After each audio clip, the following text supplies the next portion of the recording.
Welcome to game number 5 of this BO7 show match between WhiteRa and Dimaga, sponsored by SC2Saga.com. This score is all tied up 2-2, and we are on Tal'Darim altar. And I'm curious if Dimaga is going to be changing up his playstyle at all, as WhiteRa has seemed to found his kryptonite. That Warp Prism rush with a lot of zealots was absolutely brutal and hit before Dimaga's 1-1 finished, which allowed it to do maximum amounts of damage. If that 1-1 had finished when WhiteRa came in, the game would have been absolutely different. WhiteRa looking like he is going to be going for that forward fast expand. There he goes, throwing down the pylon at 9 and going to be moving out to scout. He is going to be scouting in the correct way, it looks like, to Dimaga's base. And Dimaga has this overload. He may see the probe and know where WhiteRa is, but this overload is going to be heading over to WhiteRa's base. Should get there, I think it's at 2 minutes and 30 seconds. It may be 3:30. I know it's on the half minute of something. And that overload will be seeing the probe, so right now Dimaga knows, okay, you are going to be either in this position or this position. And again, the overload heading to the correct direction. Dimaga has been throwing down a 15 pool every single game, and then trying to follow that up with a 15 hatch, but the past few games WhiteRa has been able to successfully block that. And he is going to be building his forge at 14 supply, and he has been doing this most games as well. Again, in game number 2, he went for a 1 gate expand and hasn't done that since. The 1 probe being as annoying as possible, sees the pool at 15, and now WhiteRa going to be pulling back just to block any 15 hatch. Dimaga is got the 15 drone already rallied over to build that hatch, and he will have to build a 16th drone soon as he sees that. See the love selected. He found the 1 probe and is going to hit it. 1, 2. It looks like he's trying to force the probe to build the pylon. There he goes. The pylon gets built, and you see immediately that 1 drone has been started building. We do have WhiteRa going to be building a Nexus right after that 1 forge, and I'm kind of curious if he's going to be going for a cannon or a gateway after the Nexus. That will tell us exactly how the game is going to be going. And Dimaga has really loved very fast 3 bases. By the 3 minute and 45 second mark, Dimaga has been taking his 3rd base, and Tal'Darim Altar is a map that you can't easily do that upon because the 3rd base would have to be in this location that is not easily defended at all. Especially, nope, that's not one of those bases. I thought it was one of those like this 3rd base where you'd have a high ground up here where WhiteRa could abuse Blink Stall, because of course WhiteRa spawns on this location, but I think you get the gist. And we do have WhiteRa building a gateway, blocking this hatch even longer. And he may even build... Ooh! Oh, that is a big blunder by WhiteRa. The gateway does not get cancelled, and definitely a big blunder by WhiteRa. I was going to say he should build 2 cannons just to be safe because his Nexus starts so much earlier than that hatch. But because he did not cancel the gateway, I don't think he has the minerals to do that very easily. And you can see this 1 gateway looks like it's a little bit delayed just because he played that 1 stunt right there. But doesn't slow him down that much. I really wish he got that 1 gateway canceled. That could change absolutely everything. We do have Dimaga getting his 2nd queen up. Those lings that took out the gateway are now taking out these destructible rocks.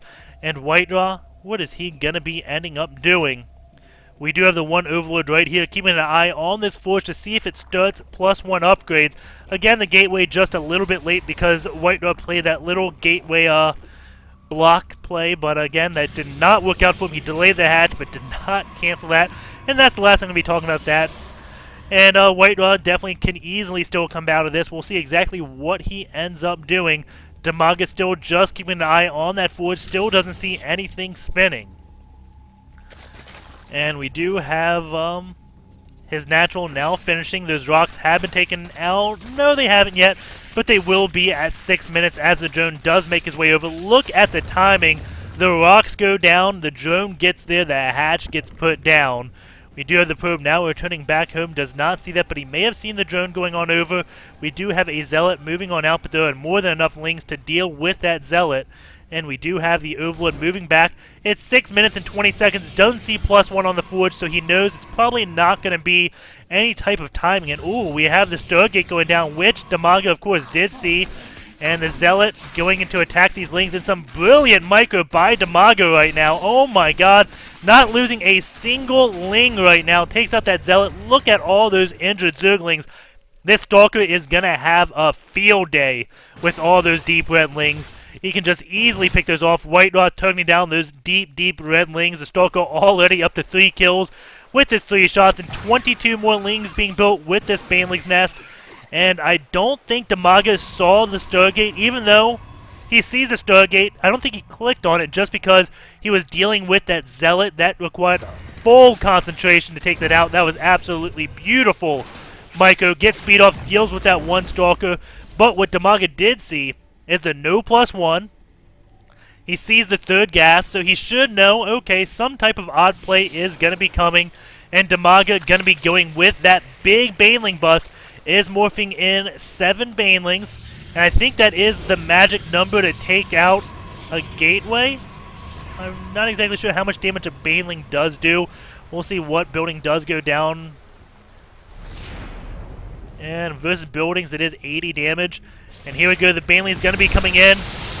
And they take out the cannon. And that may be what he planned on doing. We do have a wall being built as the Void Ray now out. And WhiteRa going to keep on walling as more and more lings are coming. It's very close right now. WhiteRa going to be losing this Gateway. And his Void Ray is going to have 100 kills if he ends up defending this. Well, his cannon could have a lot, but the walls keep on going by WhiteRa. This one probe going to reinforce back here. 2 Void Rays now out. And the hole is now out. Those lings do come running in. Another pylon does get built. This pylon is now under attack. And once that goes down, the wall will be broken once again. These 2 Void Rays not going to be taking out all the lings. That was actually a cannon, not a pylon. Another cannon finishing, but immediately goes down.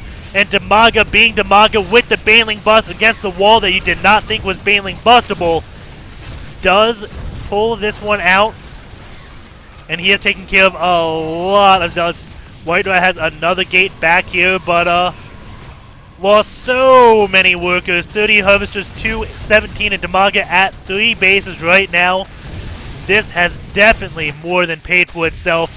Taking out even more probes. 7 to 34, now 4 to 34. Was 2 momentarily, but 2 did just come out. 46 workers killed. WhiteRa with the GG. We will be going into a Game 6 with Dimaga leading this 3-2. Stay tuned. Hope you've enjoyed it thus far.